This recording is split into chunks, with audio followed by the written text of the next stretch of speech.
Eu ser rápido, eu quero falar com você hoje sobre quem governa. Quem governa. E deixa eu ser mais específico. Você foi criado para governar. Lá em Gênesis capítulo 1, Deus cria a humanidade e Deus traz um decreto sobre a humanidade. Governem a terra. Ou seja, você foi criado para governar. Mas se você decide não governar, alguém governa. Faz sentido isso? Quando aquele que tem o governo abre mão do governo, alguém tem que assumir. Alguém tem que assumir o governo. E é sobre isso que eu quero falar. E isso pode, de alguma forma, chamar a sua atenção nesse momento de crise. Você precisa assumir o governo da sua vida. Você precisa assumir o governo das suas emoções. Você precisa assumir o governo dos seus pensamentos. Você precisa assumir o governo das suas ações. Eu tenho 2 filhos, eu sempre falo do Rafael e da Júlia, e nós ensinamos isso para eles porque as crianças, aliás, não só as crianças, né? Eu acho que mais os adultos do que as crianças, têm a mania e a tendência de terceirizar a culpa. Então, a Júlia e o Rafael estão brigando, estão se pegando por causa de alguma coisa, você chega, o que está acontecendo? Aí um vai olhar e falar, foi ele. Por quê? Porque é uma tendência natural colocar a culpa em alguém ou em algo exterior. É uma tendência natural terceirizar a responsabilidade. Isso acontece porque o pecado entrou no mundo. Deus criou Adão e Eva para governar. E quando eles abriram mão do governo, quando eles abriram mão do controle, quando eles caíram, desobedeceram a Deus, o pecado entrou no mundo, então eles passaram a ser governados. Você imagina isso? O ser humano foi criado para governar sobre a terra e de uma hora para outra passou a ser subjugado por Satanás e seus demônios. Por quê? Por causa que abriu mão do governo. A grande questão é que muita gente não entende que quando Jesus venceu na cruz, ele trouxe para você e para mim o direito de governar de novo. A grande chave que nós precisamos entender é que nós em Cristo temos de novo o direito de governar sobre nós. A Bíblia diz que nós éramos escravos do pecado, mortos em nossos delitos e pecados, mas Cristo venceu na cruz, venceu o pecado, venceu a morte e agora nós temos liberdade em Cristo. Liberdade para quê? Para governar. Governar sobre nós, governar sobre os nossos anseios, governar sobre o medo que vem sobre nós. Eu quero ler com você um texto aqui e trazer algumas chaves preciosas em 1 Reis, capítulo 19.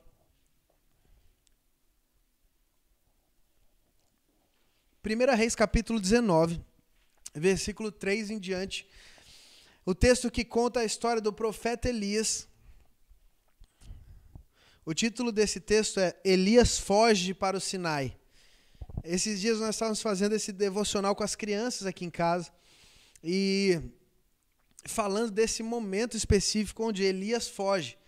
E eu acho tão interessante porque Elias tinha acabado de ter um êxito incrível, uma experiência louca com Deus. Elias tinha acabado de viver algo tão sobrenatural com Deus e logo em seguida o texto começa dizendo Elias foge. Elias tinha acabado de enfrentar os 400 profetas de Baal, tinha vencido aqueles homens, tinha visto a morte de todos os profetas de Baal. Elias tinha orado e visto a grande chuva vir de novo, visto um grande milagre de Deus acontecer. E logo em seguida, Elias foge. Mas se você prestar atenção no texto, lá no versículo 3, o texto começa dizendo, Elias teve medo. Elias teve medo e por isso ele fugiu. Sabe, é exatamente nessa expressão que eu quero falar com você. Elias foi governado pelo medo e o medo gerou uma série de situações depois. Enquanto Elias não estava governado pelo medo, ele estava cheio de convicção, ele estava cheio de fé, ele estava cheio de esperança, ele estava cheio de força. Ele venceu os 450 profetas de Baal, ele orou até que Deus mandou chuva, ele enfrentou o rei Acabe, ele defendeu a honra de Deus e o domínio de Deus sobre Israel. Enquanto ele estava cheio de convicção, ele foi imparável. Mas no momento que o medo entrou e governou sobre a mente de Elias, tudo aquilo que ele tinha feito caiu por terra. Sabe, é sobre isso que eu quero falar com você nessa noite. A minha mensagem é simples e direta para você. Ou você escolhe governar sobre o medo, governar sobre as situações, se encher de fé e de convicção, se encher da presença de Deus e ir para cima dos seus gigantes, ou você vai permitir que o medo governe sobre você. A verdade é que as circunstâncias sempre vão vir. A verdade é que as dificuldades sempre vão vir. E quando elas vêm recheadas de medo. E o medo é o que vai te paralisar e fazer com que a circunstância venha como uma onda sobre você. Presta atenção nisso. A fé e a convicção da vontade de Deus fizeram com que Elias vencesse todos esses homens e enfrentasse o rei Acabe. Mas o medo fez com que Elias fugisse. O mesmo Elias que no dia anterior tinha enfrentado 450 homens, o texto diz que ele matou todos esses homens. O mesmo Elias, depois de governado pelo medo, fugiu porque tinha sido ameaçado pela rainha. Sabe, eu quero propor para você que nesse tempo que nós estamos vivendo, você tem uma escolha. E a sua escolha é se apegar àquilo que Deus diz sobre você. A sua escolha é se apegar àquilo que o Espírito Santo está falando ao seu coração, ou a sua escolha é ser governado pelo medo. O que é que tem falado mais alto? Quais são as vozes que têm falado mais alto ao seu coração? Sabe, o medo vai fazer você dar passos que vão te levar, muitas vezes, à ruína. E eu quero analisar com você alguns passos que Elias deu, para que você possa enxergar aonde você está nesse momento. Presta atenção. O texto diz, Elias teve medo, então ele fugiu para salvar a sua vida. Eu acho incrível isso aqui, porque o paralelo entre o que o medo causa, o contraponto entre o que o medo causa e o que a convicção em Deus causa. Nós estamos fazendo um paralelo entre Elias cheio de convicção e fé e Elias cheio de medo. Presta atenção nisso aqui. Nós estamos falando de um Elias que enfrentou o rei Acabe, e o rei Acabe estava perseguindo Elias durante 3 anos para matar Elias. O rei Acabe, os 450 profetas de Baal estavam prontos para estraçalhar Elias. E esse Elias enfrentou toda essa situação cheio de convicção. E aí, quando o medo governou Elias, então Elias teve medo pela sua própria vida. Sabe, o medo que governou sobre o coração de Elias fez com que Elias temesse pela própria vida. Mas a convicção e a esperança fizeram com que ele não se preocupasse com a própria vida. Quando você entende isso, você começa a diagnosticar o que é que está te governando. Se o medo está te governando, você está cheio de ansiedade pelo dia de amanhã. Mas Jesus disse, não andem ansiosos pelo dia de amanhã, porque o vosso Pai que está nos céus cuidará de vocês. Quando você está governado pelo medo, você está cheio de ansiedade pelo dia de amanhã. Eu quero dizer para você nessa noite, não permita que o medo te governe, porque se o medo te governar, a ansiedade vai cegar os seus olhos e você vai se esquecer das promessas do Senhor para você. Apegue-se às promessas de Deus e abandone o medo. Não permita que o medo te governe. Segunda coisa que Elias fez, Elias fugiu para salvar a sua vida e foi para Berseba, uma cidade de Judá, e ali ele deixou o seu servo. O segundo ponto que eu quero compartilhar com você aqui é o segundo passo daquele que é governado pelo medo é se isolar. É olhar para si e não dar ouvidos para as pessoas que estão à sua volta. Eu acho interessante porque o texto diz no capítulo anterior que Elias foi para o monte orar e começou a orar e clamar por chuva. E já fazia mais de 3 anos que não chovia. E Elias começou a clamar por chuva. E aí ele olha, o texto diz que ele olha para o seu servo e diz assim, vai lá e olha por cima do mar e vê se tem alguma nuvem. E o moço vem e diz assim, olha, não tem nenhuma nuvem. E Elias começa a clamar de novo e olha para o moço e fala, e agora olha, até que o moço de Elias, o servo de Elias vem e diz, eu vejo uma nuvem do tamanho da mão de um homem. Sabe, essa parceria baseada na fé, baseada na esperança, fizeram com que eles vivessem um grande milagre. A Bíblia diz que assim como o ferro afia o ferro, o homem aperfeiçoa o seu irmão. O grande passo que leva muitas pessoas à ruína é abrir mão dos relacionamentos que te aperfeiçoam em Deus. Abrir mão dos relacionamentos que te aperfeiçoam em Deus. Eu sou pastor há alguns anos e eu, infelizmente, por muitas vezes eu vi pessoas que se afastaram de Deus. E nesse afastamento, só que esse afastamento não é momentâneo. Esse afastamento não é de uma hora para outra. Esse afastamento é gradativo. Mas um dos sintomas de alguém que está se afastando de Deus é que ele se afasta primeiro da comunhão. É que ele primeiro se afasta das pessoas que vão, de uma certa forma, cobrá-lo na vida dele com Deus. Ele se afasta de pessoas que vão confrontá-lo na vida dele com Deus. Ele se afasta de pessoas que vão dizer, esse aí não é você. Não é assim que você se comporta. Aliás, cara, a Bíblia não é isso que a Bíblia fala. Não é sobre isso que Deus nos ensina. Não é sobre isso que nós vivemos. Sabe, talvez nesse momento de isolamento social você esteja caindo na armadilha de se afastar da comunhão, de se desconectar do relacionamento com pessoas que vão te confrontar à luz da palavra. Nós vivemos em um tempo onde as pessoas não gostam de confronto. Elas não gostam de ser confrontadas à luz da palavra. Elas se enchem das suas convicções e aí quando alguém confronta em amor, elas se afastam. Por quê? Porque é mais fácil se desconectar do que permanecer em um relacionamento que te aperfeiçoa. Por isso tem tanta gente estagnado na vida espiritual. Não cresce, não avança, porque não permite ser confrontado. Você quer saber quando você está sendo governado pelo medo ou pelo egoísmo? Porque o segundo passo de Elias foi o egoísmo. Ele fugiu para salvar a sua própria vida e abriu mão, deixou ali o seu moço. Sabe, eu quero dizer que um dos diagnósticos de você saber se você está sendo governado é quando você se afasta das pessoas que te confrontam. É quando você se afasta das pessoas que querem fazer com que você cresça, que querem fazer com que você saia desse lugar de paralisia, de estagnação. Porque a verdade é que as pessoas que te amam, elas não vão se conformar com você ficar paralisado. Elas não vão se conformar com você se afastar do seu propósito. Elas não vão se conformar com você se afastar de Deus. É impossível que as pessoas que te amam e querem ver você avançando no seu propósito permitam, de uma forma tranquila, que você fique estagnado. Por isso é importante a comunhão, por isso é importante permanecer firme, por isso é importante permanecer se relacionando, por isso é importante permanecer conectado uns com os outros.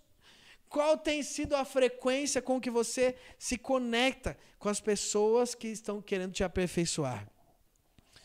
Qual tem sido a frequência que você se conecta para ser um agente de aperfeiçoamento na vida de alguém?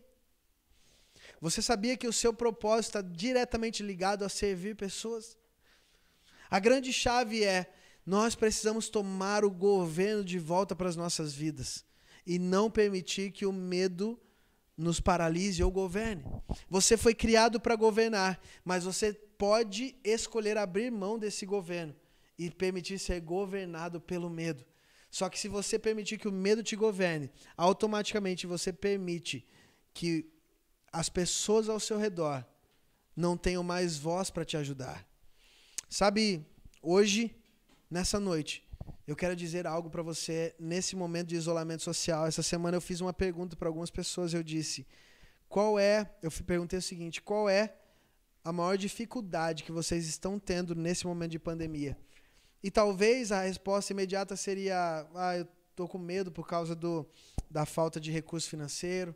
Eu tenho dificuldade porque o meu trabalho diminuiu a carga horária e diminuiu o meu salário. Eu estou preocupado porque eu não sei o que vai acontecer com a economia. Eu estou preocupado com o risco de ficar doente, de pegar esse vírus. Estou preocupado porque eu tenho um pai ou uma mãe de mais idade, alguém do grupo de risco. Talvez essas seriam respostas diretas e básicas. Mas de todas as pessoas que eu fiz essa pergunta, quase 100% do grupo disse assim, a maior dificuldade que eu tenho é a falta dos relacionamentos. É não conseguir estar conectado com as pessoas que me fazem avançar, que me fazem crescer, que me aperfeiçoam. Você foi criado para os relacionamentos.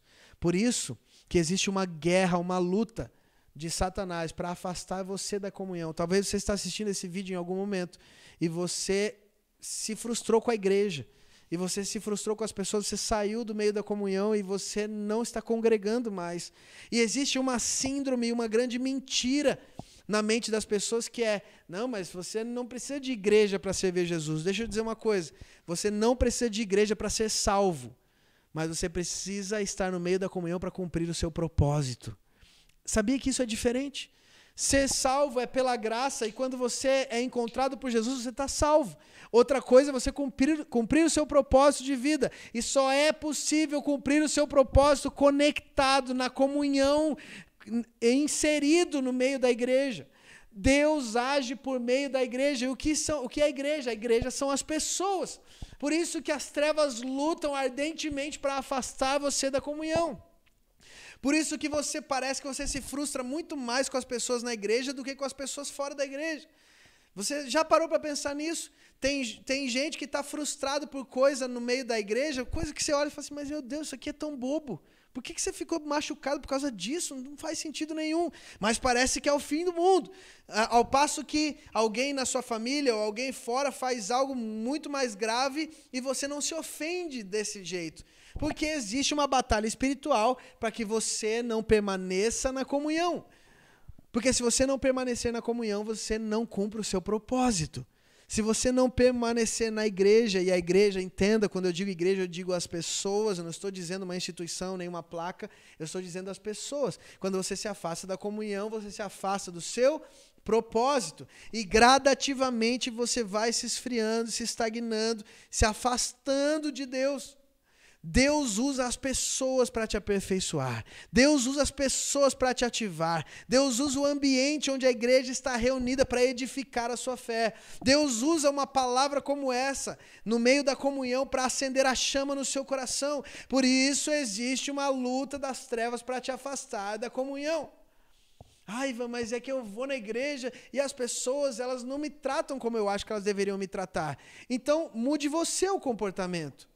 Sabe, parece que uma carência absurda no meio da igreja, porque as pessoas acham que a igreja ela é obrigada a suprir as suas carências emocionais. Entenda uma coisa, você precisa suprir as suas carências emocionais em Cristo. Você precisa suprir as suas carências emocionais no Espírito Santo. E a igreja é lugar de você servir. A igreja é lugar de você se doar. A igreja é lugar de você cultuar. A igreja é lugar de você ser aperfeiçoado e não de suprir carências emocionais.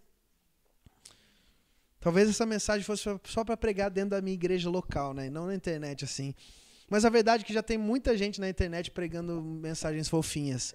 Então, eu vou dizer para você aquilo que vai fazer você crescer no seu propósito. Entenda isso. Deus quer usar pessoas para te aperfeiçoar. Não abandone a comunhão. Não abandone a sua família de fé, não abandone a sua família espiritual. Sirva, se doe, se entregue e ame. E quando você se frustrar com alguém, perdoe. E quando você se decepcionar com alguém, releve, porque essa é a realidade de viver em relacionamentos. Não é possível que você aceita, muitas vezes, se frustrar dentro da sua casa, com a sua família, e você não consegue conceber a ideia de que no meio de um grupo de 100 pessoas você também vai se frustrar. Essa é a realidade de viver em comunidade. Essa é a realidade de viver cercado de pessoas. Você vai se frustrar. Você vai se decepcionar. Porque são pessoas, todas elas em um processo de aperfeiçoamento. Mas a verdade é que Satanás vai ficar sempre soprando a seu ouvido. Está vendo? Olha o que aconteceu. Lá na igreja fizeram isso com você. Lá na igreja fizeram isso com você. Não te trataram como você deveria ser tratado. E eu sei que o Espírito Santo está usando essa mensagem para tocar o coração de alguém nessa noite. Mas eu quero dizer para você, não abandone a comunhão. O seu propósito está diretamente ligado a isso. Elias foge, Elias entra em um momento de depressão, Elias foge para o deserto, ele caminha sozinho e ele se encontra com Deus. E quando ele se encontra com Deus, ele começa a se lamentar, e eu quero encorajar você depois a ler esse texto, eu já vou caminhar para a gente encerrar. Mas Elias se encontra com Deus, e quando Deus fala com ele, Elias começa a se lamentar, dizendo, Deus, eu tenho te servido há tanto tempo, mas eu fui o único profeta que sobrou, eu estou sendo perseguido, eu estou sendo ameaçado, e por que isso, por que aquilo, e se lamentar e chorar diante de Deus, assim como talvez você tenha feito muitas vezes. Deus, mas por que fizeram isso comigo, Deus? Por quê? Por que que me frustraram? Por que me decepcionaram? Por que me trataram desse jeito? Por que não me deram oportunidade? Por que não me reconheceram? Por que isso? Por que isso? Por que isso? E nós estamos falando de Elias, um grande homem de Deus. E eu acho muito, muito chave a maneira com que Deus responde a isso. E eu quero terminar essa mensagem dizendo: Deus não está preocupado com seus lamentos, Deus está preocupado com o seu propósito. Deus não está preocupado com as suas lamentações, Deus está preocupado que você governe, assume seu papel de governo. Elias olha para Deus olha para Elias e diz assim: Elias, você veio até aqui para isso? Volte do lugar de onde você veio e cumpra o seu propósito. Você é um profeta. Você foi chamado para ungir os reis, você foi chamado para gerar novos profetas. Então volta e unja os reis, e unja também e discipule Eliseu como profeta no seu lugar. Cumpra o seu propósito. Às vezes você cai no erro de achar que Deus vai ficar passando a mão na sua cabeça dizendo: oh, coitadinho do meu filho, realmente você foi... Poxa, não precisavam ter te tratado desse jeito, né? Mas entenda uma coisa hoje. Deus está te chamando para maturidade. Deus está te chamando para maturidade. Deus não está interessado nos seus lamentos. Deus está interessado no cumprimento do seu propósito. Você foi criado para governar. Você foi criado para governar. Você foi criado e você foi salvo. Você entrou no reino para expandir o reino de Deus, reconciliar os filhos de Deus à mesa, trazer de volta os filhos perdidos para a mesa. Você não pode perder tempo com lamentos. Você não pode gastar tempo olhando e se lamentando e caindo em autocomiseração, dizendo: coitadinho de mim, coitadinho de mim. Quem governa não é governado pela autocomiseração. Quem governa não é governado pelo medo. Quem governa não fica se lamentando e gastando tempo ali se lamentando. Deus não está preocupado com os seus lamentos. Deus está preocupado com o seu propósito. Então se levante desse lugar de lamento. Se levante desse lugar de choro. Bata a poeira. Se alguém te decepcionou, bate a poeira. Se alguém te frustrou, bate a poeira. Se alguém te traiu, bate a poeira. E segue em frente no seu propósito. Segue em frente para cumprir aquilo que Deus te chamou para cumprir. E não gaste tempo se lamentando. Porque quando você claramente parar tudo e olhar para Deus, Deus vai olhar para você e vai falar: se levanta daí e assuma o governo da sua vida. Se levanta daí e assuma o governo das suas emoções. Se levanta daí e assuma o governo para o seu propósito. Você não foi criado para ficar preso nessas emoções. Você não foi salvo para ficar preso nesse lamento. Se levanta daí e vá cumprir o seu propósito. Então, se de tudo que eu falei hoje você guardar uma frase, uma expressão, é: se levanta daí e vá cumprir o seu propósito. Se levanta desse choro, desse lamento, dessa ansiedade e vá cumprir o seu propósito. Qual é o seu propósito? Espalhar o amor de Deus por essa geração, expandir o reino de Deus na terra. O que passar disso é resto. Você precisa governar a ponto de levar pessoas a governar. Entenda uma coisa: aquele que fica com autocomiseração, ferido, decepcionado, se lamentando, só vai infectar mais pessoas com esse lamento, com essa autocomiseração, com esse choro. Você já ouviu aquela expressão: pessoas feridas ferem pessoas? É justamente sobre isso que nós estamos falando. Você precisa se levantar para cumprir o seu propósito e ajudar mais pessoas a se levantarem. Enquanto você fica com essa comiseração, enquanto você fica com esse lamento, o máximo que vai acontecer é você atrair pessoas que estão feridas. Mas quando você se levanta, você começa a observar quantas pessoas precisam de uma mão para se levantar. E você começa a cumprir o seu propósito. Deixa eu te dizer uma coisa: você foi criado para governar.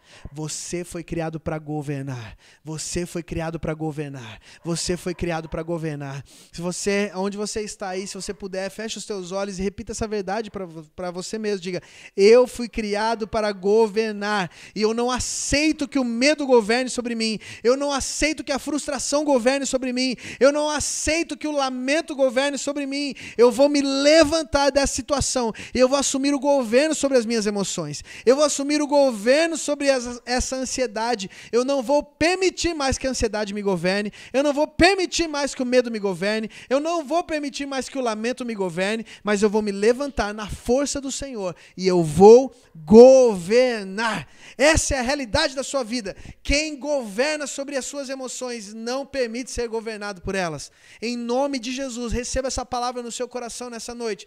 Se levante, crie novas possibilidades, veja novas oportunidades. Se levante e seja também um gerador de força, de coragem, para que as pessoas que estão ao seu redor possam também se levantar em nome de Jesus.